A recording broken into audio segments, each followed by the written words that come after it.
At the heart of the 5G debate are radio altimeters. A radio altimeter measures the aircraft's altitude, how high the aircraft is from the ground. They also provide data for safety and navigation systems. In early 2020, out of the abundance of caution, the Federal Aviation Administration, or FAA, issued a safety alert about high-powered 5G towers interfering with radio altimeters installed on aircraft. Pilots were asked to pay attention to their gauges. If the radio altimeters were to stop working properly due to interference and provide pilots and systems with incorrect data, the results could be disastrous during the landing phase of a flight. But is there any evidence for this? Sort of, as the FAA has based the entire dispute on a theoretical modeling of multiple worst-case scenarios with obsolete altimeters. The Radio Technical Commission for Aeronautics, or RTCA, an American organization which produces technical guidance on aviation modernization issues, produced a report. In its report, it warned that 5G poses a major risk to commercial aircraft under certain conditions.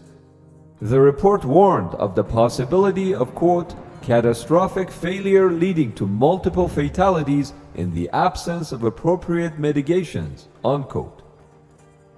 But the critics say that no tests were done on the 5G network or on actual equipment used in modern aircraft when RTCA reached their conclusion. They just used models. Call me a simple man, but models can be quite convincing.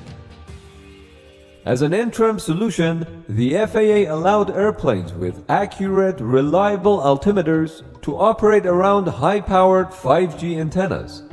However, airplanes with older altimeters were not be allowed to use radio altimeters close to the 5G antennas.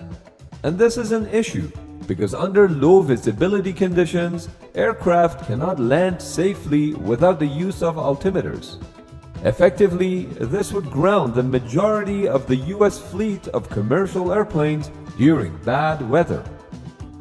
As of January 16, 2022, during low visibility conditions, only 45% of the commercial airplanes in the US were certified to land at airports that have 5G towers. AT&T and Verizon were scheduled to turn on their new 5G networks on January 19, 2022, but this would effectively cause a massive disruption in the US, since most aircraft would essentially not be allowed to operate during poor weather conditions. Even worse, because radio altimeters provide critical data to other safety and navigation systems, the rollout of 5G would ground many aircraft indefinitely. For this reason, CEOs of many airlines in the US asked the government to prevent the rollout of 5G within 2 miles of airport runways. But the puck didn't stop there. On January 19, 2022, Emirates announced that due to operational concerns associated with the planned deployment of 5G mobile network services in the US at certain airports, it would stop flying to some US airports. And soon, many other airlines followed suit. So again, just to make it clear, the issue is not the actual 5G interference per se, but an FAA regulation which prohibits the operation of many aircraft under certain conditions, like bad weather when around 5G towers. This regulation is in place by the FAA to make sure 5G is safe to operate near airports. If you're thinking, hold on a second, I already have 5G on my phone and I'm actually inside an airplane right now. What's up with that? You are correct. 5G is already deployed in most airports. Now, I fly a lot, so during my travels, I've been able to help discover 5G spots right in the airport, and those people have never been happier. What? I help people discover them. You know, those spots that have 5G coverage in the airport, 5G spots. But not all 5G has been created equally. Let me elaborate. 5G is a next-generation mobile internet connection which was launched in the US in April of 2019. The biggest benefits of 5G are increased download and upload speed as well as low latency. And this is deemed to be disruptive to wireline technologies, as 5G is more economical to deploy compared to DSL, cable, or even fiber. 5G has a theoretical maximum speed of 20 gigabits per second, while 4G is only 1 gigabit per second. But here is where it gets complicated. Now you may think you have 5G, but in reality, you have fake G, meaning that your speed and latency are virtually indistinguishable from 4G. And that's because 5G can operate in 3 ranges of radio signals: low, mid, and high band frequencies. Each band of frequencies has advantages and disadvantages. The low band frequencies, the frequencies that were used by analog TV broadcast stations, provide superior geographical coverage. One low-band tower can cover hundreds of square miles with 5G service with speeds ranging from 30 to 250 megabits. Additionally, low-band frequencies work well when trying to get a signal inside buildings. The disadvantage is that the latency and speed are nowhere near the hyped-up 5G that's been advertised. In fact, for the end user, low-band 5G is virtually indistinguishable from 4G. The mid-band frequencies range from 2 GHz to 6 GHz. Many consider 5G in mid-band to be the minimum performance tier, as it's noticeably faster than 4G. Of course, those who are marketing it would stick a 5G label on anything, like they do on the low-band 5G. The mid-band offers speeds of up to 10 times faster than 4G, as you can see in the tests performed by the US Department of Defense. The downside of mid-band 5G is decreased coverage area when compared to low-band 5G. Each mid-band tower can provide coverage of up to several miles in radius. AT&T and Verizon deployed their mid-band 5G network on January 19, 2022 to 90 million customers. And it's this mid-band 5G network which is intertwined with the radio altimeter controversy. Finally, high-band 5G uses frequencies in the range of 24 to 47 GHz, also known as millimeter waves.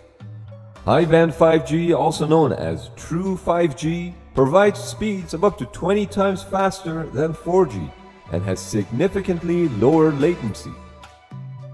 Tests performed by the US Department of Defense showed that high-band 5G is just slightly faster than the mid-band 5G, but offers 1/3 of the latency.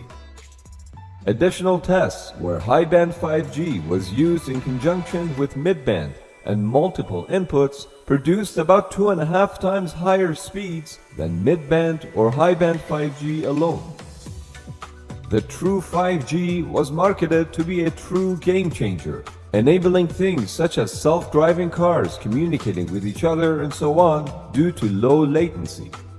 But it's increasingly becoming obvious that true 5G is impractical due to its poor coverage of just 0.7 miles from the tower and its inability to penetrate, something that both 5G and I struggle with. Most telecom carriers scaled down their true 5G networks for this very reason. Traditionally, whenever a new wireless technology is launched in the US, be it 3G, 4G, or 5G, the Federal Communications Commission, or FCC, works hand in hand with FAA and other stakeholders. A few years back, the FCC decided that mid-band 5G will use the C-band portion of the frequency spectrum in the United States. Auctions were held, and the rights to the wavelengths were sold to telecom companies. For instance, Verizon paid $45.5 billion for the rights, while it only cost them a few $1 billion to build the actual mid-band network. The C-band label in the United States refers to the frequencies in the range of 3.7 to 4.2 GHz. This is just on the edge of frequencies used by airplanes' radio altimeters, which use 4.2 to 4.4 GHz frequencies. Radio altimeter frequencies are universally adopted around the world. Aviation industry asked for a 100 MHz guard band to be put in place, but they got double that, as mid-band 5G networks in the US operate from 3.7 to 3.98 GHz. Economists and spectrum experts have expressed that a 220 MHz guard band is excessive. Interestingly, satellites use 4 to 4.2 GHz with a 20 MHz guard band in place. So how that doesn't interfere with radio altimeters is interesting. Maybe they're lower powered. But what about all the other countries that have deployed 5G connection without any harm to aircraft operations? It is estimated that nearly 40 countries around the world have built 5G networks. But as I mentioned previously, it is only the mid-band networks that can potentially interfere with avionics. Countries that only have low-band 5G networks, like Canada, wouldn't experience any interference with radio altimeters. But then, there are countries that have mid-band networks without any issues, such as the UK, France, and Japan, to name a few. However, three things make American 5G deployment different from other countries. Number one, the US mid-band 5G networks operate at frequencies much closer to the one that radio altimeters use. For comparison, the UK uses the 3.4 to 3.8 GHz spectrum, and Canada is planning to operate 5G networks below 3.7 GHz, which means a lower probability of interference. Number two, American towers emit much more powerful signal strengths than those in the other countries. European towers operate at lower power, which further reduces risks. And number three, American antennas point at a higher angle. But despite all these differences, it's worthwhile to take a look at how France handled this situation. When the concerns about 5G and radio altimeters first surfaced, France acted immediately by setting a testing plan, performing tests, and subsequently developing permanent mitigation strategies near airports. Within weeks, permanent measures had been put in place, which included a 96-second flight time buffer zone around airports. In these buffer zones, the 5G antennas are tilted downward to reduce potential interference with airplanes that are landing. In addition to that, the placement of 5G towers carefully takes into account the runways. And finally, the power level of the antennas were reduced. And despite having to implement all these mitigation measures, the 5G rollout in France remained on schedule and with no harm to the aircraft in the sky. Voila!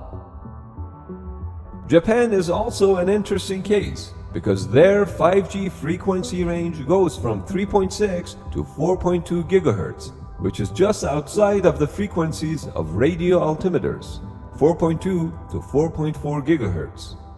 Also keep in mind that Japan has a much denser 5G network than the US will ever have, and yet they report no issues whatsoever, well, except for the occasional Godzilla attacks.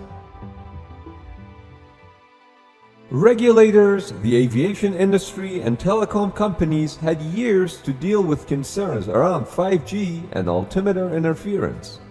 What some countries like France figured out in weeks is taking years to do in the United States with no clear end in sight. Tim Clark, the president of Emirates, called the whole situation one of the most delinquent, utterly irresponsible situations he'd ever seen. Which makes me think Mr. Clark must not have seen this chicken sandwich served by his own airline. There's the chicken.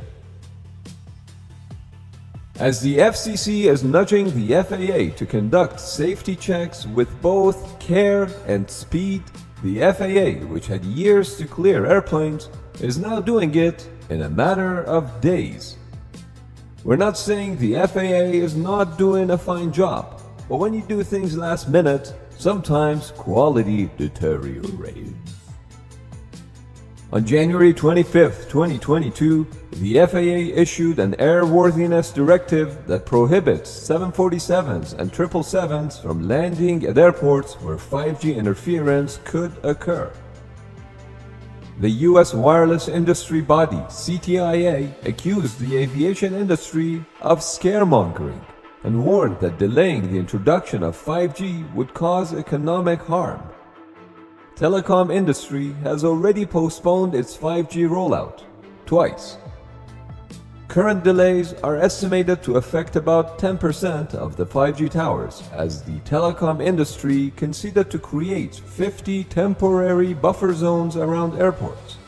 There is no C-band 5G transmission in these buffer zones, which provides airplanes with 20 seconds of signal-free time when they come in for landing.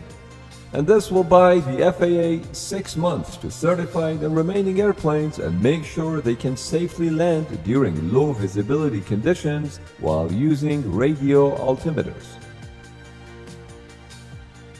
The FAA should never compromise safety, but this problem was their own making, reaching a point where commercial aviation could have come to a complete halt.